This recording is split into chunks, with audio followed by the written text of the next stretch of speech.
días, Puerto Rico, donde quiera que se encuentre un puertorriqueño. Hoy es 25 de julio del 2020 y voy a empezar con lo que me parece más importante recordar hoy, 25 de julio. Prohibido olvidar que el 25 de julio un gobierno del Partido Nuevo Progresista activó su derecha, activó su terrorismo de Estado y mató a 2 independentistas en el Cerro Maravilla.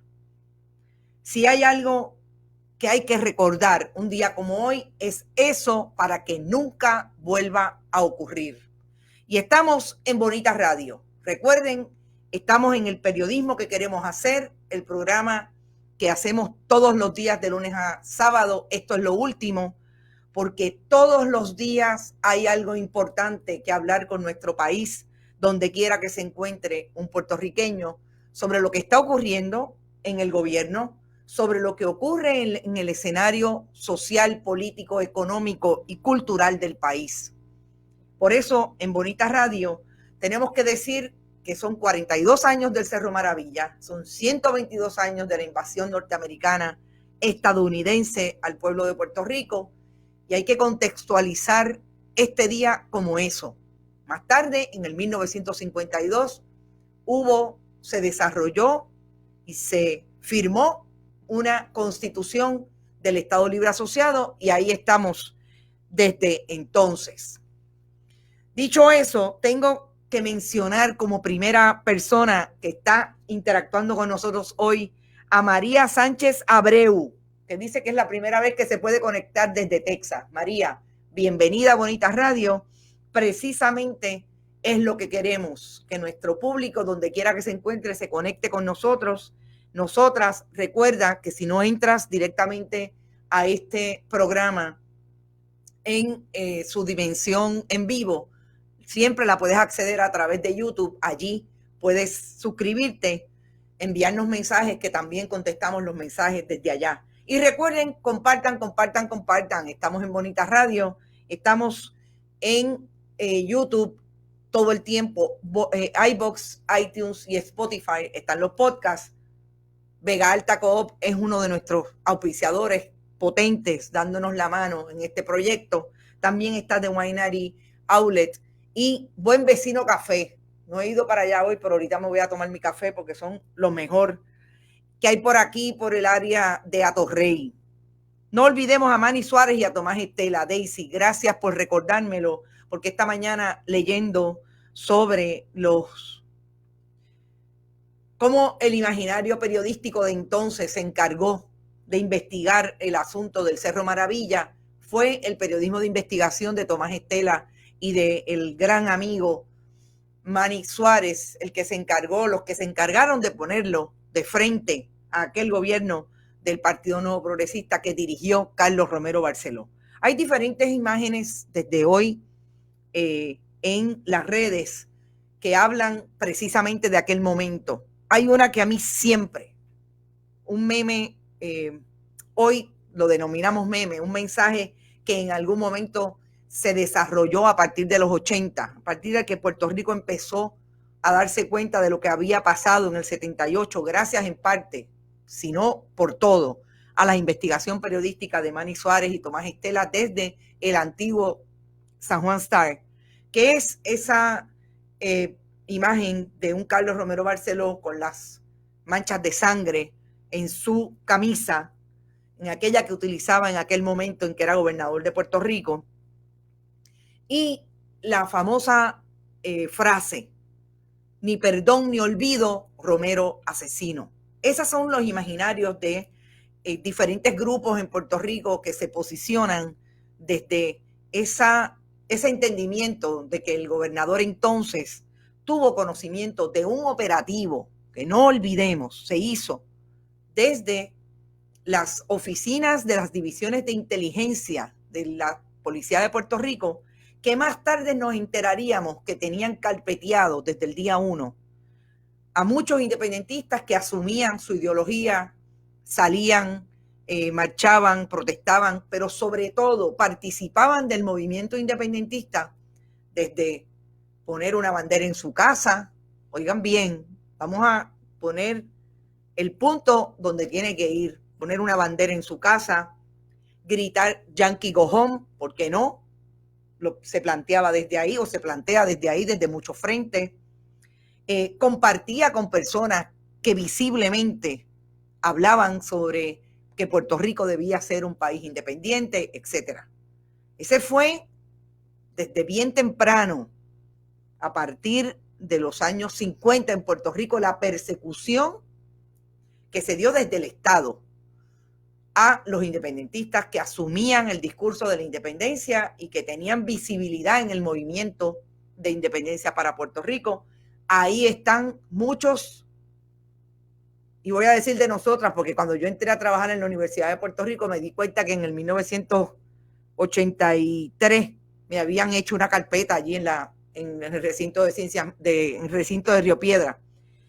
Muchos de los universitarios que fuimos carpeteados precisamente porque fuimos a una marcha, porque participamos, porque éramos vocales, etcétera. Ahí está eso. Y yo creo que en este momento que Puerto Rico está viviendo en un gobierno que, como dirían en country, se pasan por el forro las leyes que ellos mismos aprueban, que lo que privilegian es precisamente el quítate tú para ponerme yo, y que la campaña del Partido Nuevo Progresista se está dando en el contexto de cuál de los dos candidatos a la gobernación es más corrupto. Me parece que no podemos olvidar la violencia que se ha ejercido desde el Estado.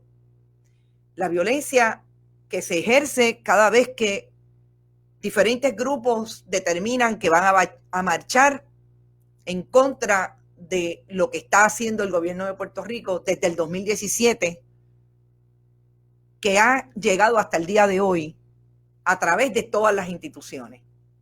Todas las instituciones tienen un problema de fondo, no hay proyecto, no hay capacidad para dirigir un gobierno. 4.645 personas muertas durante el huracán María. Ya vemos lo que ha pasado con los terremotos. Nuevamente la corrupción permea a partir de, esperaban por el político partidista para poder repartir los alimentos. Ya sabemos dónde está la pandemia y la gobernadora de Puerto Rico se pasea y da conferencias de prensa para decir que el puertorriqueño, las personas que viven en este país, eso lo añado yo porque ella siempre habla desde puertorriqueños, como que si aquí no hubiera y no constituyera patria una gente que necesariamente no nacieron aquí, pero que la hacen todos los días. Y lo único que le importa es que a ella la persiguen políticamente y no hay proyecto con relación al COVID. El proyecto que tenemos con relación al COVID lo tiene el país. Y ya mismo vamos a los números del COVID porque es importante. Por ahí está todo el mundo. Yanni Moreno dice, nunca será olvidado. Carmen Rivera, buenos días. Ni perdón ni olvido, Romero Asesino. Dice Gren Yera. De eso estaba hablando, de los diferentes mensajes. Gracias, Gren, por tu comentario. Está por ahí el compañero Abraham Rivera Alvarado. Gladys Esther, caso de asesinato. Gracias, Gladys. Llegué, qué calor, todas las temperaturas suben. Hasta carpeteros son los PNP, dice Daniel del Valle. Dayana Lin Pagán, saludos, amiga. Gladys Esther, la gobernadora está metiendo la mano en la investigación del activista cubano para el tiempo de Julito Labatut, a quien acusaban de mandar a matar a gente en contra de la ultraderecha. Gladys, no he visto eso. Yo ahí tengo un poco de información y eso tiene que ver con la División de Integridad Pública también, porque ahí hay elementos de la División de Integridad Pública que investigaron en algún momento el asunto de, por ejemplo, Carlos Muñiz Varela.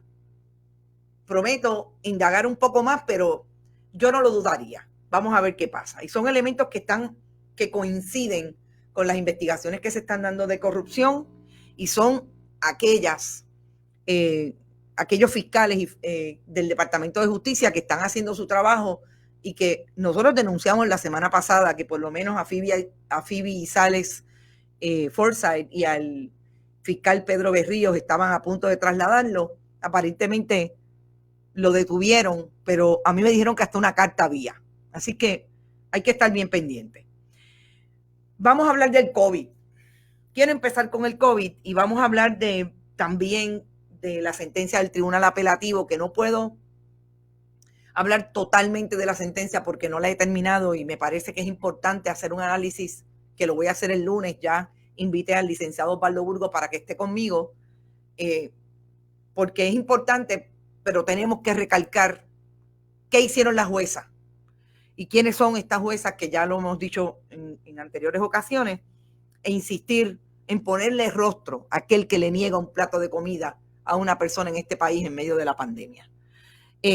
También vamos a hablar de las actividades de recaudación de fondos que sigue teniendo la gobernadora de Puerto Rico, y a pesar de que se confronta con su propio discurso de las órdenes ejecutivas, distanciamiento físico, manejo de las mascarillas, etcétera. Vamos a hablar primero del COVID. Gente, el COVID, me llegaron unas excelentes estadísticas de la demógrafa Judith Rodríguez, que habla precisamente de dónde estábamos en marzo y dónde estamos hoy. Entre el 9 de marzo y el 19 de julio. Estamos hablando de números tan terribles como de 21 casos por día en marzo. Llegamos a 142 en julio. Pero estos números que analiza la demógrafa Judith Rodríguez y el doctor Ibrahim Pérez suben al punto de que hoy el Departamento de Salud reporta 10 muertes con relación al COVID y un aumento nada más y nada menos que de 244 nuevos casos positivos y 294 probables entre el 6 y el 22 de julio. Quiere decir que de esos 142 casos que ellos tenían en julio hasta el 19, en solamente 3 días se elevaron a 244 por día. Gente, yo creo que la insistencia y de lo que está hablando aquí esta estadística de la demógrafa y el doctor Ibrahim Pérez es precisamente de cómo los puertorriqueños, ciudadanos de este país, se pudieron haberse relajado ante la reapertura que hizo el gobierno de Puerto Rico, forzado, presionado por los grupos económicos en el país. Y yo digo que es importante llamar la atención de esa idea que ellos traen cuando hablan de que los ciudadanos se relajaron. Ese es el mensaje en que un gobierno le puede enviar al país cuando dice tenemos que abrir la economía. Y ese mensaje lo reproduce desde un cine. Desde un cine. Hoy, el epicentro asiático, a pesar de lo que decía Rafael Rodríguez Mercado y su epidemióloga del estado entonces, Carmen de Seda, el epicentro asiático, China, no ha reabierto los cines. Y Puerto Rico, a finales de mayo, de junio, le dijo al país, desde su gobierno, que lo primero que iba a hacer era abrir los cines. E hizo ese mensaje, reprodujo ese mensaje de reapertura, no escalonada como le habían dicho los grupos científicos, su propio grupo asesor científico. Lo hizo en un cine. El mensaje que un gobierno le envía al país cuando eso pasa es precisamente todos a la calle otra vez, vamos a funcionar con la vieja normalidad.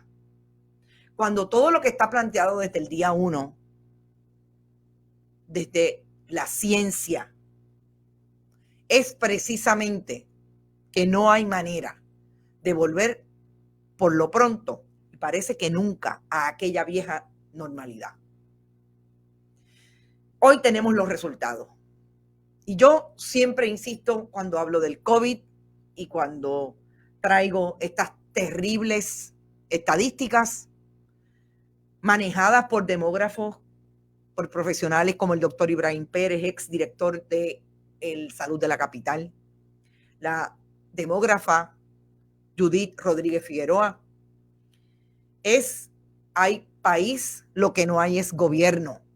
Las lecturas de la mala gobernatoriedad, bueno, si se le puede decir que es un principio que realmente no necesariamente se puede establecer, pero la mala actividad del gobierno de Puerto Rico, que no tiene ningún plan, incluso desde la mala difusión de sus mensajes, tenemos que tomarlo como lo que son. Si ellos no tienen la menor idea, el país tiene que seguir su curso gracias a los científicos, las científicas, gracias al buen trabajo que están haciendo las epidemiólogas en los municipios, gracias a que hay difusión de otros mensajes que no sean los tradicionales, que se reproducen en otros medios tradicionales y que no hablan realmente desde la posición más crítica del pensamiento crítico y que pretenden, gracias Carmen Mercado, la mala gobernanza, y que pretenden posicionarnos en un lugar donde hoy no es realista. Yo escuchaba a uno de los ejecutivos de uno de los bancos de Puerto Rico hablar de que un próximo lockdown en términos de cerrar la economía por un tiempo para seguir bajando los casos, provocaría una crisis económica. O sea, en esa crisis económica estamos hace rato. Yo lo que le pregunto a ese ejecutivo, ¿de qué manera plantean ustedes entonces que se puede reducir los contagios para que la gente no muera? Para que la gente tenga la certeza de que va a haber un sistema de salud que lo va a poder atender. ¿Por qué no hablan desde ahí? ¿Por qué la pregunta no puede ser cómo podemos balancear la salud con ese proyecto económico que no existe, el gobierno no lo tiene, pero ahora tienen que tener de alguna manera un balance y establecerlo para que la gente no pierda la vida en el camino? Eso lo están trayendo porque no me vengan con soluciones mágicas de que no puede haber lockdown porque se muere la economía. Yo creo que esa es la discusión que hay que liderar. Pero para eso tiene que haber liderato. Para eso, como dice Carmen Mercado, tiene que haber gobernanza. Y eso es lo que no vemos. En lo que eso no da, la gobernanza de nuestras casas, la gobernanza de nuestra vida privada, si eso existe, tiene que definitivamente circunscribirse a protegernos. Y ahí siempre va a ir mi mensaje cuando hablemos del COVID. Vamos a protegernos, evitar todo lo que sabemos que tenemos que evitar, incluso salir, pero sobre todo la mascarilla, ya hasta los guantes yo me los pongo si tengo que salir, que créanme que estoy definitivamente evitando la salida, pero todo, a nuestros viejos y nuestras viejas, igualmente el mensaje. Y yo creo que deberían darnos el ejemplo que siempre nos han dado de esa disciplina. Olvídese el gobierno, ponlo en la nevera, hay país, lo que no hay es gobierno. Hacer lo propio. Porque sí, estoy viendo mucha liberalidad con relación a personas de edad avanzada, incluso que tengo en mi familia, que salen, que chinchorrean sin la mascarilla y no están haciendo lo propio. Por ahí hay mucha gente que definitivamente son positivos al COVID, asintomáticos. Y entre ellos pueden haber muchos viejos que están mucho mejor que mucha gente más joven. Y ya estamos viendo dónde están las estadísticas más sólidas hoy con relación al COVID, entre las edades de 20 a 29 años. Y eso es brutal. Así es que el COVID, gente, los que nos siguen, yo quiero darles algunas ideas de lo que plantean los dos científicos que estamos hablando. La demógrafa, por ejemplo, la demógrafa Judith Rodríguez y el doctor Ibrahim Pérez. Durante los primeros 19 días del mes de julio hemos registrado en Puerto Rico una marca de 12 días de semana, 12 del 2 al 17, con más de 100 casos diarios. El pico, oiga esto, fue el 13 de julio con 316 casos. Es notable el repunte, ese notable repunte ha convertido a julio en el primer mes en que superamos los 1,000 casos y se registra una marca de 142 casos positivos al COVID. Durante los primeros 19 días de julio se añadieron 2,706 casos, lo que representa un 57% del total de casos de la pandemia. Usted sabe lo que es que lo hicimos también de marzo a junio y después venimos a embarrarla en julio y el 57% de los casos totales son durante esos días. 2,050 casos más que durante los primeros días de la pandemia. Más dramático aún ha sido el hecho de, tras alcanzar nuestro caso 2,000 el 30 de junio, durante el mes de julio logramos el caso 3,000 8 días más tarde. Las hospitalizaciones ya han alcanzado 460. Hoy están en 549. Déjenme verificar ese dato porque es súper importante. 496 casos ya.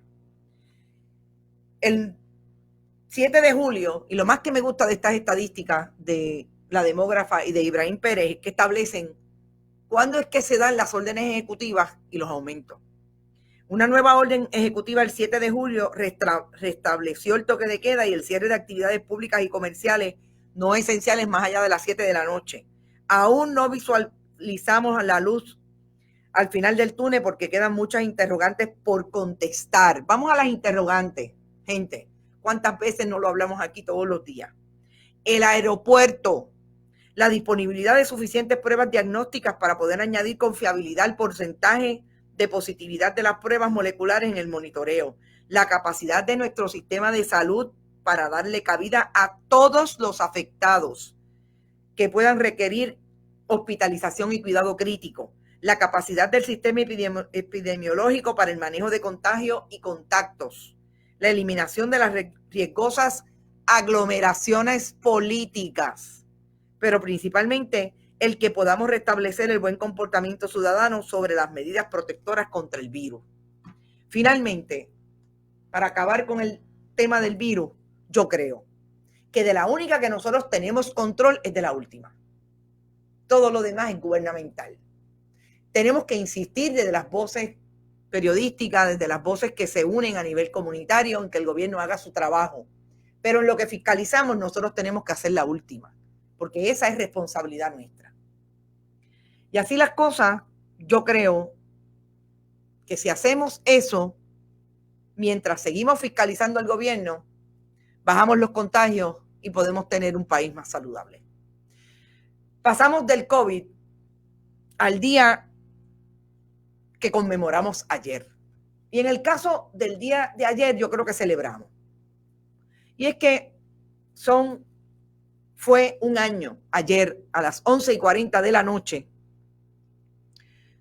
Y yo he utilizado dos imágenes para hablar de ese año. Y una es este bizcocho que los amigos de Taller Gráfico han utilizado como el día, la representatividad visual del año, de la conmemoración, de la celebración de que estamos a un año de haber sacado a Ricardo Rosselló Nevares de la gobernación. Y esa es toda la creatividad de Taller Gráfico. Y bueno, ya ustedes ven la palabra que utilizan. ¿Por qué me parece importante que hablemos de ese año? Porque ayer ocurrió algo, primero, es algo que nosotros vamos a manejar en la cobertura de la primaria. Porque fíjense que el primer evento electoral que se va a dar en Puerto Rico a partir de la renuncia de Ricardo Rosselló Nevares y traer a Wanda Vázquez Garcet, gobernadora sucesoral, precisamente porque se activa el mecanismo constitucional de traerla como gobernante, se da en un momento, esa primaria se va a dar a un año de que ocurriera esto, y no sabemos si lo que pasó en el verano del 19 se va a reflejar en términos de cómo van a llegar por lo menos los dos partidos de mayoría, que son los que tienen primaria, cuál va a ser la composición del lugar que van a ser los electores y las electoras de ese proceso primarista con relación a sus candidatos y candidatas. Si eso que pasó en el verano del 19 se va a traducir no solamente en la primaria, sino también de cara a las elecciones generales del 3 de noviembre. Yo creo que eso es vital. Pero también quiero hablar de ese año desde el punto de vista de la responsabilidad que tenemos los periodistas y tenemos el mundo de la comunicación en Puerto Rico, de traer la información válida, legítima, con los protagonistas, incluidos los protagonistas que no necesariamente estuvieron de acuerdo con la gestión del país, si es que existen, con la gestión del país de sacar a un gobernante por razón del mal gobierno que había tenido desde el 2017 y que está totalmente atravesado también por las manifestaciones que se daban desde ese gobierno que terminaron en la divulgación del Telegram chat.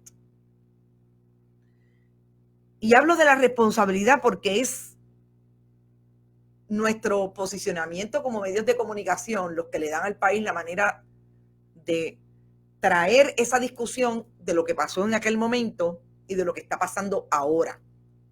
Ayer, y Cintia Rosario lo está comentando, se dio un programa de entretenimiento trayendo a dos de los personajes que participaron del Telegram chat, Anthony Maceira y Cristian Sobrino. Y en esa discusión,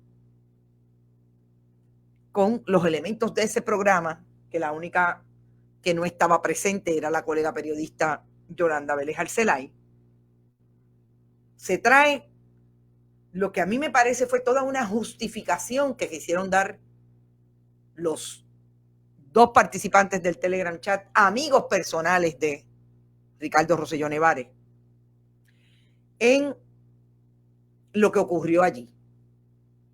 Incluso llamando la atención de que hoy estábamos peor que en aquel momento, estamos peor que Wanda Vázquez Garcet, el gobierno de Wanda Vázquez Garcet fue más malo que el de Ricardo Rosselló Nevares. Yo ahí lo que tendría que decir que no es uno más malo que otro, es que son lo mismo, que es una competencia. Por eso me parece que desde el 2017, pero evidente en el 2019, el PNP se estaba peleando entre sus fases, cuál de las dos fases, de las dos facciones, es más corrupta que la otra. Y eso lo vemos aquí de cara a la primaria. ¿Por qué es importante discutir dónde estamos nosotros como medios de comunicación y como actores de el mundo mediático que se está dando hoy a partir de ese programa? Porque la única persona que vino a cuestionar, y fíjense lo importante de esta aseveración, el único que vino a cuestionar lo que hicieron o lo que dijeron allí Anthony Maceira y Cristian Sobrino fue precisamente una persona que participó desde otro programa de entretenimiento, pero con una posición en favor de lo que estaba escuchando y viendo del pueblo. Y en ese caso es el personaje de Molusco, que yo creo que ayer en su participación en ese programa no estaba el personaje. estaba la persona que es él y que obviamente tiene un producto para un público específico. Pero en el 2019, en el verano del 19, él entra partiendo desde ese personaje porque es lo que la gente conoce y sigue. Y lo lamento, así es el mercadeo. Así se construye el marketing en el siglo XXI. Lo tienes que traer desde donde la gente lo sigue. Pero él llegó y lo que yo vi ayer de este joven fue precisamente contestar y cuestionar lo que estaban diciendo los brothers del Telegram chat. Porque ellos decían que los 5 o 6 fueron un poco más, yo creo que eran como 15 o 20 personas que fueron más vocales en términos de los artistas que llamaron en aquel momento a participar del verano del 19 y a sacar a Ricardo Rosselló Nevares. Ahí está Ricky Martin, ahí están, bueno, cientos de personas, Cani García, muchos artistas. Él lo confronta. Nosotros éramos, sí, esos que ustedes dicen, pero ¿y el montón de pueblo que había en las manifestaciones? ¿Dónde lo dejan? Eso es una pregunta que ninguna de las personas que estaba allí entrevistando anoche le hicieron. Ahí es donde uno como espectador y espectadora tiene que cuestionarse. ¿Realmente es un programa de profundidad, de análisis, de información? No, es un programa de entretenimiento donde lo que está en juego es la capacidad de estridencia que yo puedo seguir discutiendo con el otro y tirar, y entiendo, yo no lo escuché, entiendo que el mantenedor dijo al final, el que no le guste que cambie de canal. Wow, me parece terrible que a ese nivel estemos. Pues sí, pues construyan ese programa de entretenimiento como tal, que lo llamen como tal. La colega Daisy Sánchez le tuvo que advertir anoche, en algún momento, precisamente en Twitter, a Rafael Bernabe, miembro del movimiento Victoria Ciudadana, que eso no es prensa. Eso es un programa de un productor que atiende su programa desde el entretenimiento. Esos no son los periodistas convocando a nadie. Claro, repito, uno de los problemas que tiene ese tipo de programa es que tratan de legitimar ese producto de producción, de comercial, etcétera, con periodistas. Y ahí es donde nosotros tenemos que tirar las rayas, porque tampoco nos podemos prestar. Eso yo creo que es fundamental. Pero ¿quién tira las rayas ahí? Sí, los periodistas, las periodistas, claro. Yo no voy a eximir jamás de responsabilidad a nadie que participe o se preste. Pero también las audiencias tienen que tirar la raya. Primero, no los llamen programas periodísticos porque no lo son. Y segundo, no los replique, no les dé audiencia. Porque en efecto, tratar de matar ayer a un año del Ricky renuncia, de que fue el país el que sacó a Ricardo Rosselló Nevares de allí, de Fortaleza, que estuvieron así de mudarlo, si le dan la oportunidad a los policías, así de mudarlo. Tratar de matar eso desde un programa de entretenimiento que quiere llamarse de análisis y periodístico, a mí me parece que es una falta de respeto al país. Y eso hay que decirlo con todas las letras. Pero nosotros tenemos que participar de adecentar el producto mediático periodístico, porque son las audiencias los que tienen la última palabra.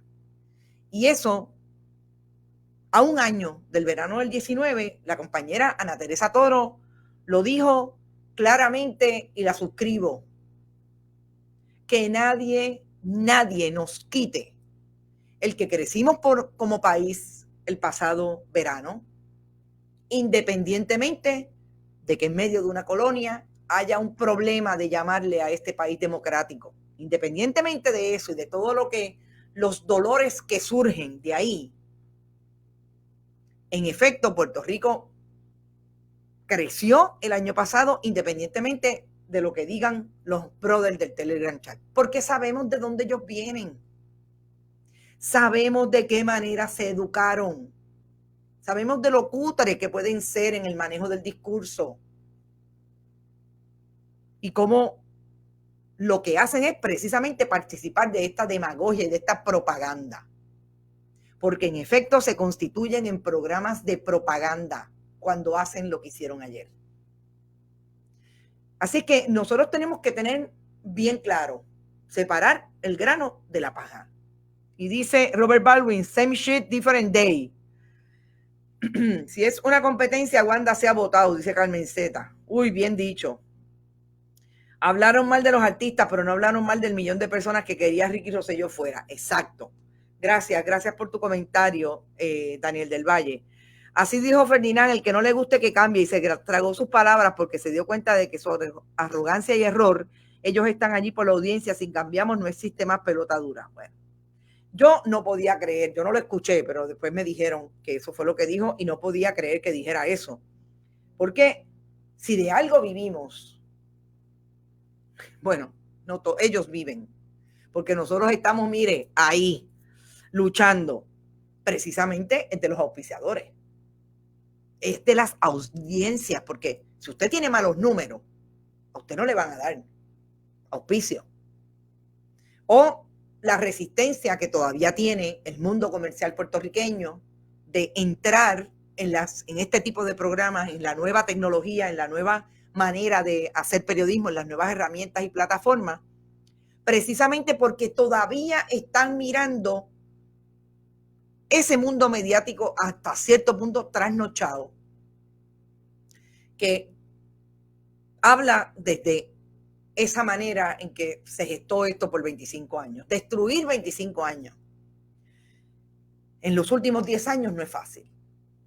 O sea, que entendamos, y el consumidor puertorriqueño y las audiencias puertorriqueñas todavía tienen que educarse, seguirse educando desde este punto de vista para entender que hay que separar el grano de la paja y que aquí hay un movimiento, sobre todo periodístico, de responsabilidad, de respeto a nuestras audiencias, de capacidad, porque el día que lo hagamos mal definitivamente para afuera también. Pero eso todavía es difícil. Así que me llamó la atención que todavía esté hablando de que el que no le guste que cambie de canal, porque ¿de qué vive si no es de la audiencia que respalda tu foro? Y yo creo que se equivocan.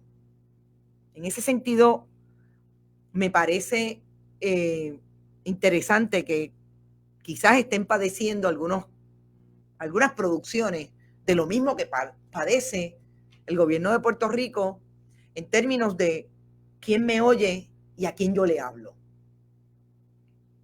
Este país, después del verano del 19, pero yo creo que un poquito más atrás, no es el mundo, el mismo. Irisita, y gracias por recordarme que su nombre es Jorge Pavón. Ese es el Molusco. No es el mismo en términos de la manera en que se acerca a consumir y a buscar información. Eso le guste a quien le guste y le duela a quien le duela. Y me parece que caer en eso de cambio de canal, cuidado, porque aquí ya la gente, y ellos lo saben, no necesariamente cambian de canal, es que no están yendo al canal. Por eso nosotros tenemos que insistir en que estos sean los productos desde esa seriedad, desde esa responsabilidad, pero sobre todo desde la profundidad y el análisis de los periodistas, dejando atrás los que tienen intereses con unos y otros y finalmente hacen y no hacen relacionado con esa ecuación comercial. Y hay algo también súper importante, nosotros también queremos vender auspicio, pero lo que nosotros le queremos vender a nuestros auspiciadores es precisamente que sus productos encuentran credibilidad alrededor del trabajo que se hace aquí, porque lo que aquí se hace engrandece su producto porque le da credibilidad. Lo posiciona en un lugar en el mercado de la par con el trabajo de contenido que aquí se hace. En profundidad, Cuando nos tenemos que reír, nos reímos, claro que sí, relajado. Aquí cabe lo mismo el vino que el producto financiero de una cooperativa. Porque ambos productos que se están vendiendo alrededor de un proyecto de periodismo de profundidad de análisis se hace porque tiene valor desde cada uno donde estén. Así que yo creo que eso era importante. Hoy más que nunca debemos recordar las palabras de Albizu. Déjenme ver qué dice Jorge Piñero. Saludos, Jorge, hace tiempo que no te veía. Cuando la tiranía es ley, la revolución es orden. Una fecha en la que el pueblo unido como partidista, no unido como partidista, sino como pueblo, sacó un gobernador que pretendía un modelo para nuestra isla. Gracias por eso, Jorge, totalmente de acuerdo. Y Salvador Méndez Resto, uno de nuestros colaboradores, y no se lo puede perder, que tiene una excelente entrevista con la profesora Silvia Álvarez Curvelo en nuestra cobertura de las primarias. Dice, sin embargo, en todos los análisis, incluyendo los de los propios miembros del PNP, tienen un común denominador. El gobierno actual no tiene las competencias para atender las necesidades básicas del país. Claro, estoy de acuerdo, pero lo esconden.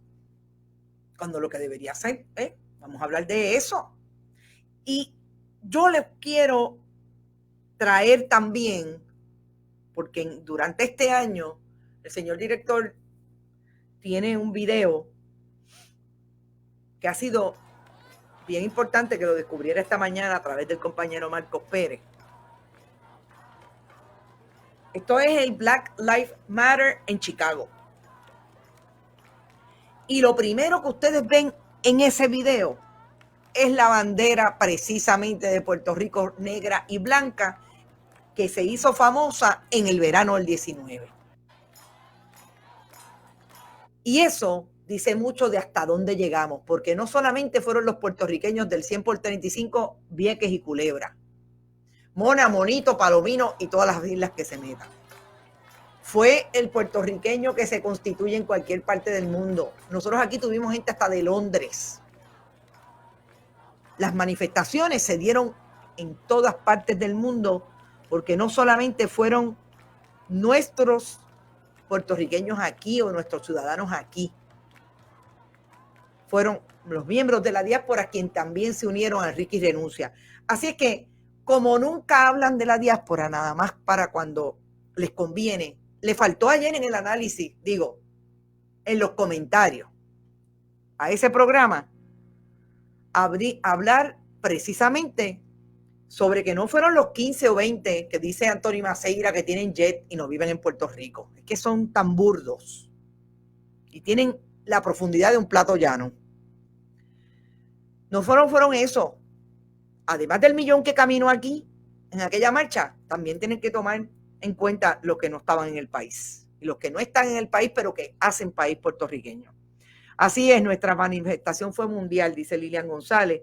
La diáspora sigue presente y no nos olvidamos de nuestro patrimonio, de nuestra gente y de nuestra isla. Hay que boicotear el programa para que aprendan, dice Marisol. Eso es verdad, estamos presentes. Ivonne de Los Ángeles, que también está desde Nueva York. Por ahí está Margarita López también, que ya me amenazó con que puede participar. Me encanta la intervención de la diáspora en nuestra cobertura de la primaria. Y está perfecto porque me gusta.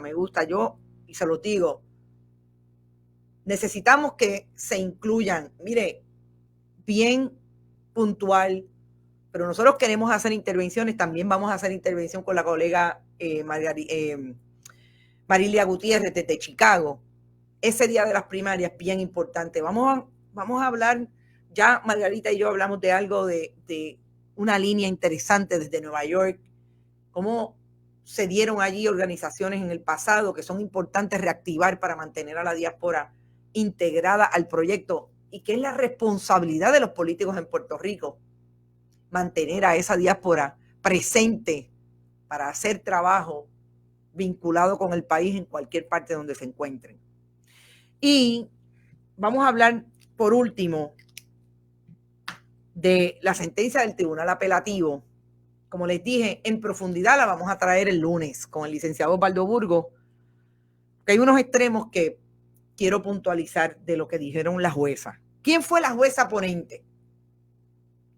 Ustedes saben que al Tribunal Apelativo desbancó el caso que ya tenía el Tribunal de Primera Instancia resuelto en cuanto a abrir los comedores escolares en Puerto Rico de las escuelas a través de todo el país en medio de la pandemia, por la necesidad de alimentación que tiene nuestra población en estos momentos críticos.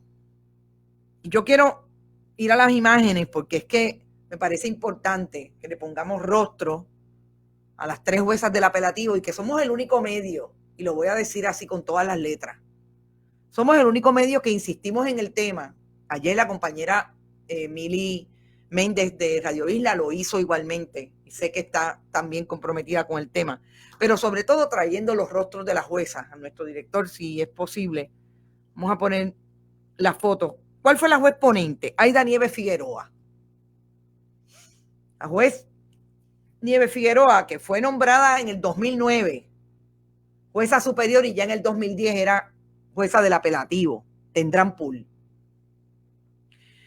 La juez Gloria Nieves Lebrón, que es la tía de la hija de Tomás Rivera Chats, la primera de pelo largo en la segunda fila de esa foto, de izquierda a derecha en la segunda fila, exacto.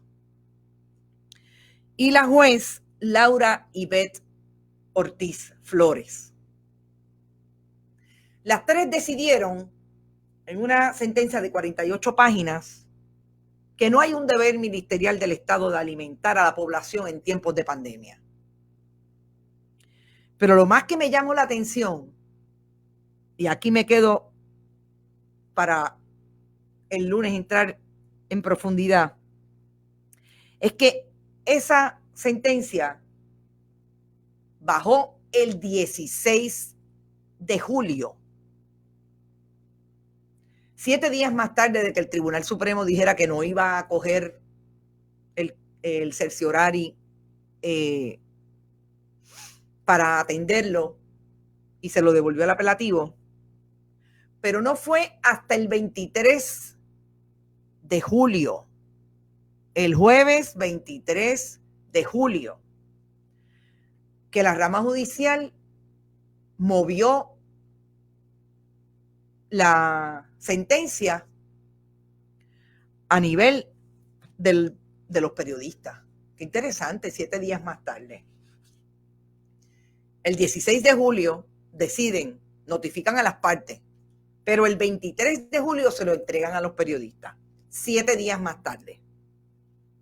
¿Qué fue lo que pasó esta semana?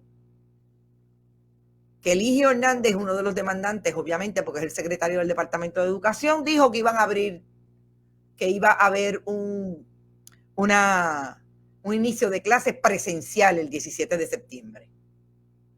¿Tendrá eso algo que ver? Es una pregunta.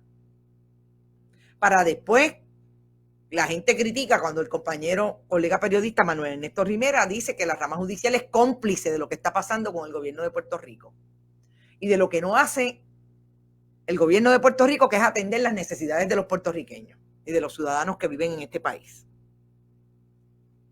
Pero además de eso, yo creo que es importante recalcar que las 3 juezas intervienen en este caso después que un primer panel dice que no va a entrar y que sea el Tribunal de Primera Instancia el que decida. Recordemos eso.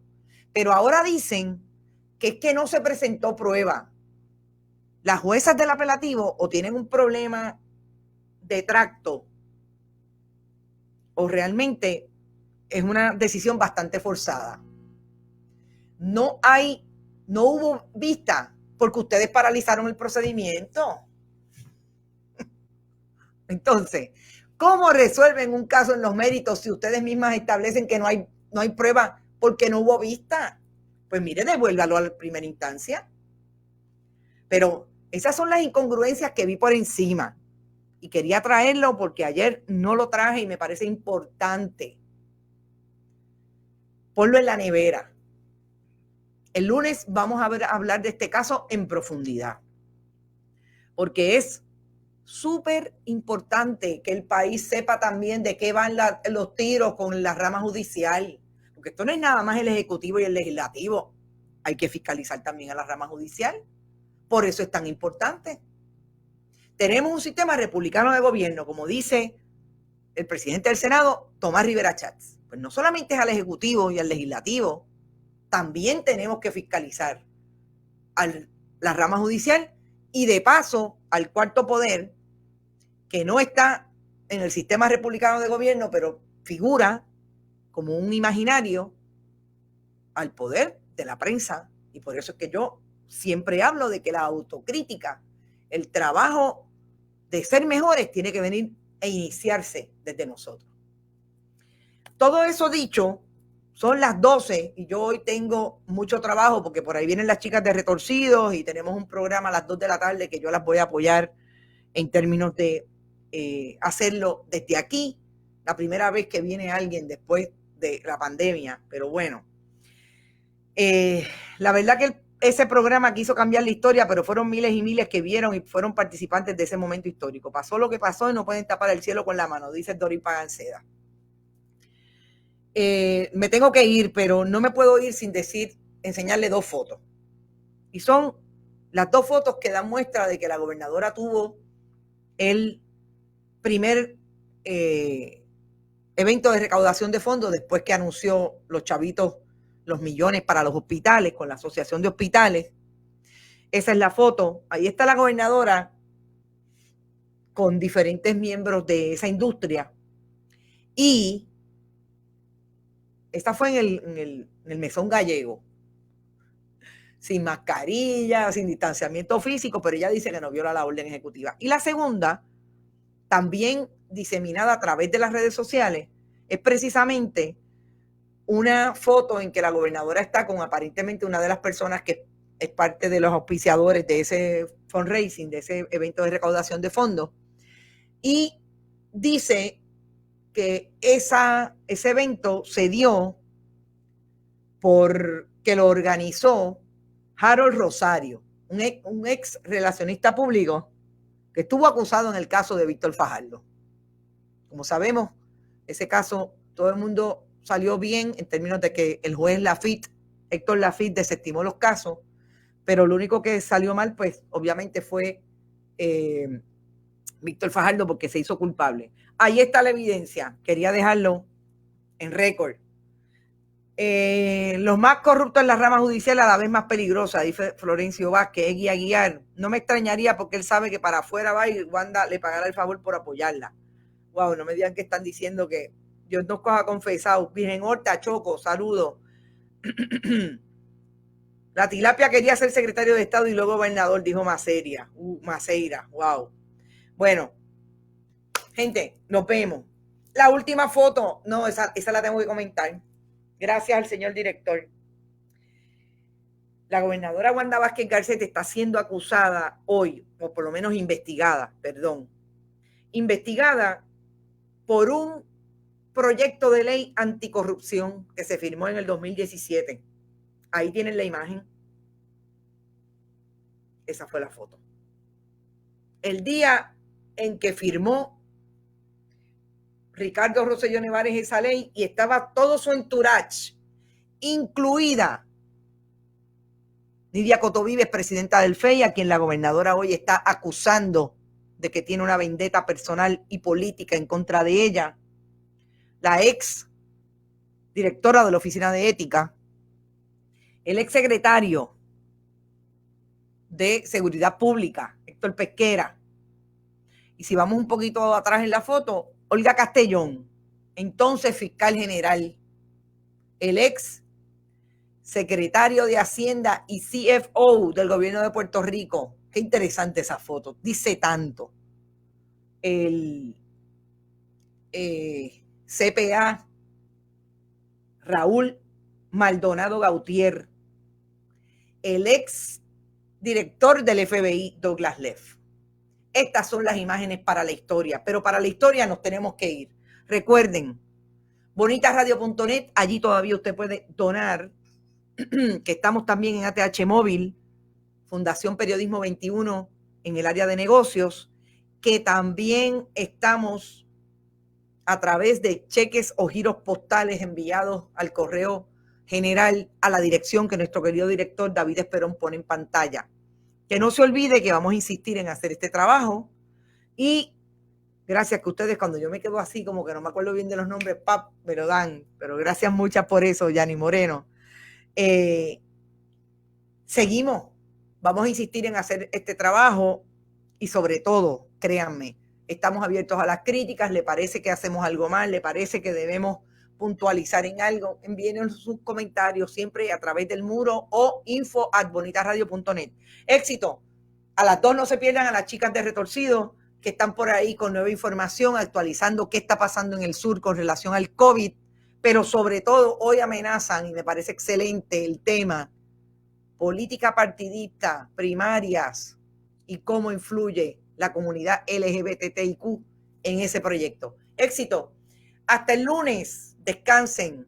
Nos vemos el lunes a las 8 en Noticias con Café.